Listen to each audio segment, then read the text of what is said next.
1장 24절에서 40절까지입니다. 욥기 31장 24절에서 40절까지 말씀 번갈아 가며 읽습니다. 제가 먼저 읽겠습니다. 만일 내가 내 소망을 금에다 두고 순금에게 너는 내 의뢰하는 바라 하였다면, 만일 재물의 풍부함과 손으로 얻은 것이 많음으로 기뻐하였다면, 만일 해가 빛남과 달이 밝게 뜬 것을 보고 내 마음이 슬며시 유혹되어 내 손에 입맞추었다면, 그것도 재판에 회부할 죄악이니 내가 그리하였으면 위에 계신 하나님을 속이는 것이리라. 내가 언제 나를 미워하는 자의 멸망을 기뻐하고 그가 재난을 당함으로 즐거워하였던가. 실상은 나는 그가 죽기를 구하는 말로 그의 생명을 저주하여 내 입이 범죄하게 하지 아니하였노라. 내 장막 사람들은 주인의 고기에 배부르지 않은 자가 어디 있느뇨 하지 아니하였는가. 실상은 나그네가 거리에서 자지 아니하도록 나는 행인에게 내 문을 열어 주었노라. 내가 언제 다른 사람처럼 내 악행을 숨긴 일이 있거나 나의 죄악을 나의 품에 감추었으며, 내가 언제 큰 무리와 여러 종족의 수모가 두려워서 대문 밖으로 나가지 못하고 잠잠하였던가. 누구든지 나의 변명을 들어다오. 나의 서명이 여기 있으니 전능자가 내게 대답하시기를 바라노라. 나를 고발하는 자가 있다면 그에게 고소장을 쓰게 하라. 내가 그것을 어깨에 매기도 하고 왕관처럼 머리에 쓰기도 하리라. 내 걸음의 수요를 그에게 알리고 왕족처럼 그를 가까이 하였으리라. 만일 내 발이 나를 향하여 부르짖고 바지랑이 함께 울었다면, 만일 내가 값을 내지 않고 그 소출을 먹고 그 소유주가 생명을 잃게 하였다면, 40절 함께 읽습니다. 밀 대신에 가시나무가 나고 보리 대신에 독보리가 나는 것이 마땅하니라 하고 욥의 말이 그치니라. 아멘. 욥기 31장을 끝으로 욥과 친구들과의 변론은 종결됩니다. 욥은 마지막 변론에서 자신이 어떤 삶을 살아왔는지를 말합니다. 우리는 욥이 진술하고 있는 욥의 지난날의 삶을 보면서 하나님 앞에서 온전한 삶이 이런 삶이구나 라는 것을 배워가셔야 됩니다. 욥기 1장에 보면 하나님께서 사탄에게 욥에 대해서 자랑을 하시는데 이렇게 자랑을 하십니다. 욥기 1장 8절입니다. 여호와께서 사탄에게 이르시되 네가 내 종 욥을 주의하여 보았느냐? 그와 같이 온전하고 정직하여 하나님을 경외하며 악에서 떠난 자는 세상에 없느니라. 하나님께서 욥을 어떻게 평가하고 계시는지 잘 보시길 바랍니다. 온전하고 또 정직하여 하나님을 경외하며 악에서 떠난 자이다. 이렇게 평가하고 있습니다. 우리 그리스도인들의 삶의 목표가 온전하고 정직하여 하나님을 경외하며 악에서 떠난 삶이어야 하지 않겠습니까? 그렇다면 욥이 삶의 자리에서 구체적으로 어떤 삶을 살았었는지를 보면서 우리도 욥의 이러한 삶을 담기에 애를 써가야 될 겁니다. 욥이 진술하고 있는 욥의 지난 삶들의 모습들이 하나님 앞에 온전한 삶이요, 또 정직한 삶이요, 하나님을 경외하는 삶이요, 악에서 떠난 삶이다라는 걸 알고 욥이 얘기하고 있는 이런 삶들을 닮아가기 위해서 힘써갔으면 합니다. 자, 24절부터 28절까지 말씀 함께 읽습니다. 시작. 만일 내가 내 소망을 금에다 두고 순금에게 너는 내 의뢰하는 바라 하였다면, 만일 재물의 풍부함과 손으로 얻은 것이 많음으로 기뻐하였다면, 만일 해가 빛남과 달이 밝게 뜬 걸 보고 내 마음이 슬며시 유혹되어 내 손에 입맞추었다라면, 그것도 재판에 회부할 죄악이니 내가 그리하였으면 위에 계신 하나님을 속이는 것이리라. 오늘 본문에서 첫 번째로 다루는 것은 욥이 재물을 사랑하지 아니하였다라는 것입니다. 그렇다면 재물을 사랑하지 않는 것이 하나님 앞에서 온전하고 정직하고 하나님을 경외하는 삶이구나라는 걸 알게 됩니다. 재물과 관련하여 그리스도인들이 가장 먼저 생각하는 것은 그리스도인은 재물을 사랑하면 안 된다라는 생각일 겁니다. 그런데 곰곰이 생각해 봐야 됩니다. 이 세상에 재물을 사랑하지 않는 사람이 있을 수 있을까요? 재물은 하나님이 주신 복입니다. 그런데 하나님이 주신 복을 사랑하지 않는다는 게 도리어 이상합니다. 예수님께서 재물과 하나님을 겸하여 섬길 수 없다라고 말씀하셨습니다. 바울은 돈을 사랑함이 일만하게 뿌리이다라고 말하였습니다. 이런 말들 종합해 보면 성경이 요구하고 있는 것은 돈을 하나님보다 더 사랑하지 말라라는 것이지 돈을 좋아하지 말라라는 뜻이 아닙니다. 예수님도 돈을 섬기지 말라 말씀하셨지 좋아해서는 안 된다 그렇게 말씀한 적이 없으십니다.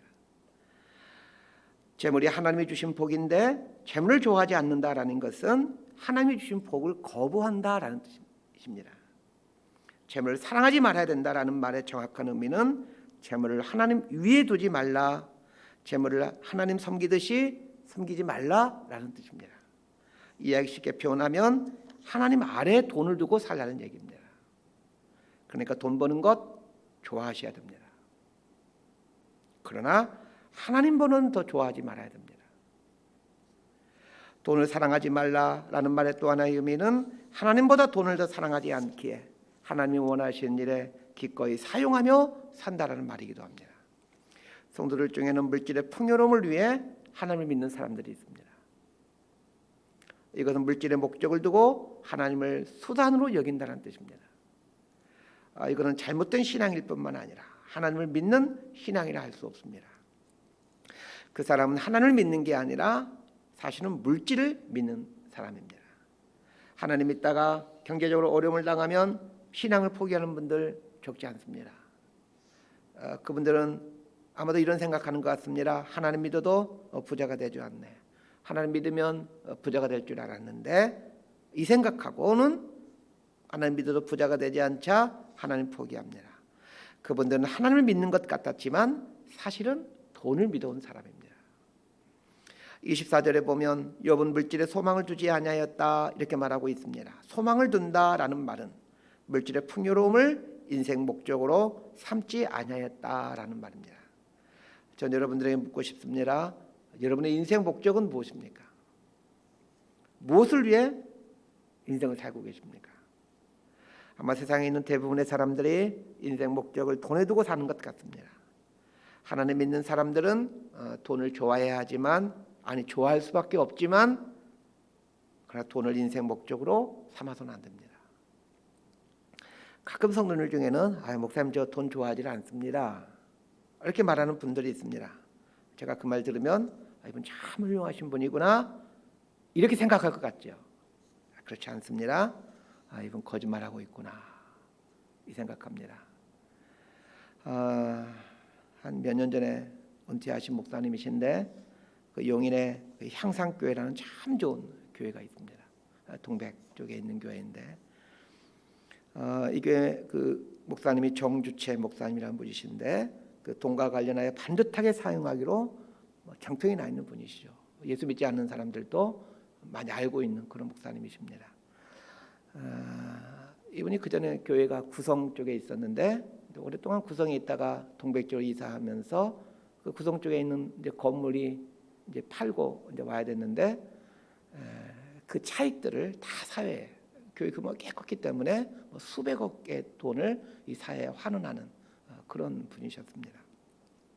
그것뿐만 해도 여러 가지 그 물질과 관련해서 참 반듯하게 사용하기로 그렇게 소문이 나 있는 분입니다. 이분이 은퇴할 때 그 유명 일간지 기자가 찾아와 그 인터뷰한 내용을 이제 신문에서 보게 되었습니다. 그분이 인터뷰하면서 그 평생 잊혀지지 않는 말씀을 하셨습니다. 이분이 물질과 관련하여 워낙 정직하게 사용하고 또 바르게 사용하고 또 그분 스스로가 검소하게 생활하다 보니까 기자가 이렇게 물었습니다. 목사님은 돈을 참 싫어하시는 분 같습니다. 그러자 정주재 목사님 웃으시면서 이런 말씀하셨습니다. 이 세상에 돈 싫어하는 사람 한 사람도 없습니다. 사람은 돈을 좋아할 수밖에 없습니다. 왜냐하면 물질의 복은 하나님이 주신 좋은 복이기 때문입니다. 그런데 물질이 하나님이 주시는 복이긴 하지만 인생의 소망, 인생의 목적 삼을 만큼은 아닙니다. 24절부터 25절을 보면 물질과 관련하여 욥이 아주 중요한 단어들을 사용합니다. 소망, 의뢰, 기뻐함이라는 단어들입니다. 욥은 물질을 소망 삼지 않고 물질을 의뢰하지 않고 물질을 기뻐하지 아니하였다 이렇게 말합니다. 그렇습니다. 우리의 소망이 되실 분은 하나님밖에 없고 우리가 의뢰할 만한 대상도 하나님밖에 없고 우리가 기뻐해야 될 분도 하나님밖에 없습니다. 26절과 27절 말씀은 이야기 조금 어려운 말씀입니다. 이 부분은 해와 달을 섬기지 아니하였다라는 이야기인데 현대를 사는 우리들 입장에서는 좀 이해하기 어려운 그런 표현이죠. 지금 시대에 해와 달을 섬기는 사람은 아무도 없기 때문입니다.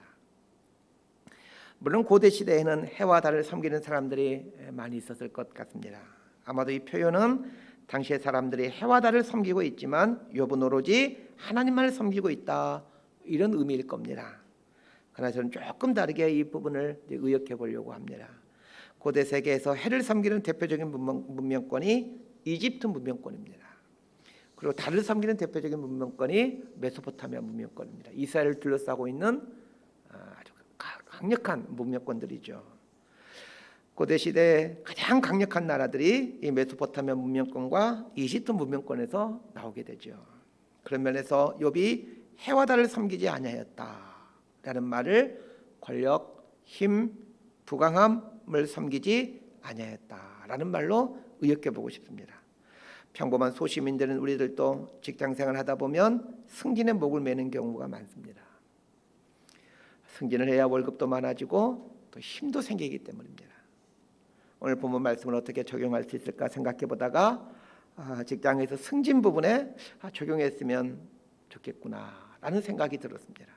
직장에서 자리를 지키고 승진하는 것, 여기에 인생 목적을 두는 것은 하나님 앞에 온전함과 정직함의 모습이 아님을 알았으면 합니다. 29절에서 30절 말씀 함께 읽습니다. 시작. 내가 언제 나를 미워하는 자의 멸망을 기뻐하고 그가 재난을 당함으로 즐거워하였던가. 실상은 나는 그가 죽기를 구하는 말로 그의 생명을 저주하여 내 입이 범죄하게 하지 아니하였노라. 29절과 30절은 원수에 대해서 어떤 입장을 취했는가 하는 것입니다. 욥에게도 욥을 미워하는 사람들이 있었습니다. 우리 생각으로는 욥처럼 선하게 사는데 어떻게 욥을 미워하는 사람이 있을 수 있을까 생각하지만 그러나 욥에게도 욥을 미워하는 사람들이 있었습니다. 저는 오늘 본문을 보면서 나를 미워하는 사람이 있는 것에 대해 이상하게 생각하지 말아야 되겠다라는 생각을 해보게 됩니다. 나의 부족함과 연약함 때문에 나를 미워하는 사람이 있는 것은 당연하게 받아들일 줄 알아야 합니다. 내가 연약하고 부족하기 때문에 나를 미워하는 사람이 있을 수 있겠구나. 이걸 당연히 여겨야 되죠.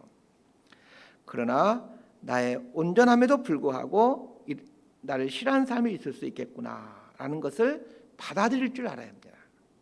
중요한 것은 까닭없이 날 미워하는 사람에 대해 내가 어떤 자세와 태도를 갖고 사느냐는 것입니다. 대부분의 사람들은 자신을 미워하는 사람에 대해 나도 그 사람을 미워하거나 혹은 그 사람에 대해 무관심으로 대응을 합니다. 대부분의 사람들은 자기를 미워하는 사람의 멸망을 기뻐합니다. 쌤통이라 그렇게 살더니 꼴 좋다, 이런 마음을 갖습니다. 그러나 욥은 그러하지 아니었다는 겁니다. 저는 오늘 본문을 보면서 나를 괴롭히고 미워하는 사람의 멸망을 좋아하는 것은 하나님이 기뻐하지 않는 행동이구나라는 것을 알게 됩니다. 우리나라 사람들 보면 자신이 지지하지 않는 정당이나 대통령이 어려움에 당한 걸 보면 기분 좋아하는 분들이 많습니다. 이러한 태도는 하나님이 기뻐하지 않는 자세라고 믿습니다. 내가 비록 지지하지 않더라도 그분들의 실패와 어려움 앞에서 우리나라 정치가 더 발전되고 그분들이 이 어려움을 통해서 더 성장해 가기를 바라는 마음을 갖고 있어야 합니다. 이런 것이 하나님 백성의 바른 태도입니다. 31절과 32절 말씀 함께 읽습니다. 시작. 내 장막 사람들은 주인의 고기에 배부르지 않은 자가 어디 있느뇨 하지 아니하였는가. 실상은 나그네가 거리에서 자지 아니하도록 나는 행인에게 내 문을 열어 주었노라.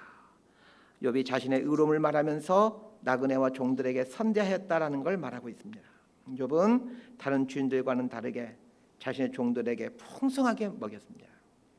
그리고 나그네에게 거처를 내주고 음식을 제공하였습니다. 이 모습을 보면서 하나님 앞에 온전하게 산다는 것, 정직하게 산다는 것, 하나님을 경외하며 산다는 것이 이런 삶이구나라는 것을 알게 됩니다. 우리 35절에서 40절을 보면서 오늘 말씀 정리하려고 합니다. 35절에서 40절까지 말씀 함께 있습니다. 시작. 누구든지 나의 변명을 들어다오 나의 서명이 여기 있으니 전능자가 내게 대답하기를 바라노라. 나를 고발한 자가 있다면 그에게 고소장을 쓰게 하라. 내가 그것을 어깨에 매기도 하고 왕관처럼 머리에 쓰기도 하리라. 내 걸음의 수요를 그에게 알리고 왕족처럼 그를 가까이 하였으리라.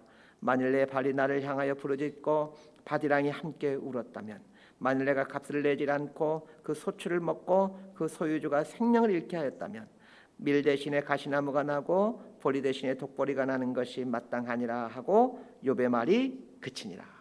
욥은 자신의 변론을 마무리하면서 하나님의 답변을 촉구하고 있습니다. 저는 이 구절을 보면서 욥의 당당함을 봅니다. 사실은 이 세상에 의인이 어디 있겠습니까? 욥처럼 살아도 사실 욥도 죄인이지요. 그런데 우리는 욥처럼 하나님 앞에 당당할 수 있을 만큼 죄에서 떠난 삶을 살아야 할 겁니다. 욥이 살아온 삶의 이야기를 보면 하나님이 욥을 왜 그렇게 칭찬을 했는지 알 것 같습니다. 하나님 앞에 온전하고 정직한 삶을 살아야 구원받는 건 아니지만 하나님의 백성이 되었다라면 하나님의 백성답게 살아야 되는 것은 당연한 일입니다. 오늘 본문이 말해주고 있는 내용들 그대로 내 삶에 적용해도 참 좋을 것 같습니다. 돈을 하나님보다 사랑하지 않는 것, 자리와 건세를 인생 목적으로 삼지 않고 사는 것, 원수의 재난 앞에 기뻐하지 않는 것, 힘없는 사람들을 막대하지 않는 것, 이런 삶을 살기 위해서 애를 써볼 수 있게 되길 바랍니다.